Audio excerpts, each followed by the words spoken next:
আসসালামু আলাইকুম everyone, welcome to Galaxy Rider Shorts. আমি আজকে গেছিলাম স্টিভের স্ট্রাইকারের ড্রিঙ্কস আছে সেটা আর কি একটু টেস্ট করতে। আমার বাইকের হচ্ছে একটা প্রবলেম হয়, সেটা হচ্ছে কার্বোরেটরের সমস্যা। তো carburettor engine is like, carburettor হচ্ছে একটা বাইকের হার্ট, একটা ইঞ্জিন হচ্ছে একটা বাইকের হার্টের মতো। সো আজকে আমার বাইকের হার্ট সার্জারি করছি বলতে গেলে। বেসিক্যালি আমাদের দেশে হচ্ছে বাজে তেল আসে, অ্যান্ড বাজে তেলের জন্য কি হয়, বাজে তেলের জন্য আমাদের ইঞ্জিনের সমস্যা হয়। দেখা যায় যে কার্বোরেটর ইঞ্জিন ক্লিন করা লাগে। এই কার্বোরেটর ইঞ্জিনে হাত দিলে নর্মালি আস্তে আস্তে ইঞ্জিনের হচ্ছে লংজিভিটিটা কমে যায়, ডিগ্রেস করা শুরু করে পারফরমেন্স। সেম ইস্যুটা আমার সাথে হয়েছে।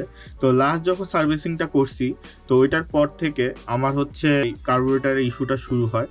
তো এটার জন্য পরে হচ্ছে তাদেরকে জিজ্ঞেস করলাম সমস্যাটা কি। তো এই নিয়ে ওরা আমাকে যে ইনফরমেশনটা দিল যে কখনো বেশি ইমার্জেন্সি না হলে আপনারা কখনো এই কার্বোরেটর ইঞ্জিনে হাত দিবেন না। ক্লিন যদি এরকম তেলের ইস্যু হয়, বাজে তেল নেন, তখন যদি হাত দেওয়া লাগে তখন হাত দিবেন, এছাড়া কখনো হাত দিবেন না।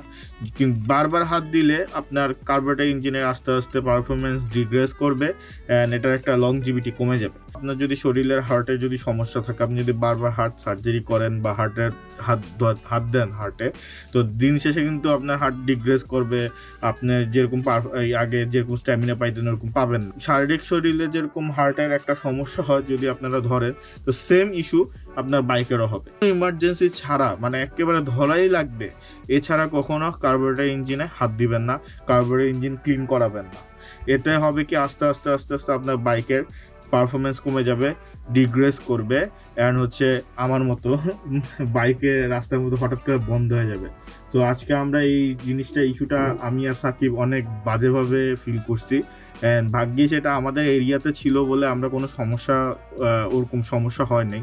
বাট এটা যদি অন্য কোনো জায়গায় হইতো, তাহলে আমাদের এই বাইকটা ঠেলে ঠেলে গ্যারেজ পর্যন্ত আনা খুবই প্যারা খেয়ে যেতাম। স্টিভের যে স্ট্রাইকার টেস্ট করছি, আমার তিনটার মধ্যে ফার্স্টে স্ট্রবেরি ওয়াটারমেলনটা খুব ভালো লাগছে, এরপর হচ্ছে ম্যাঙ্গো, এরপর হচ্ছে ব্লুবেরি।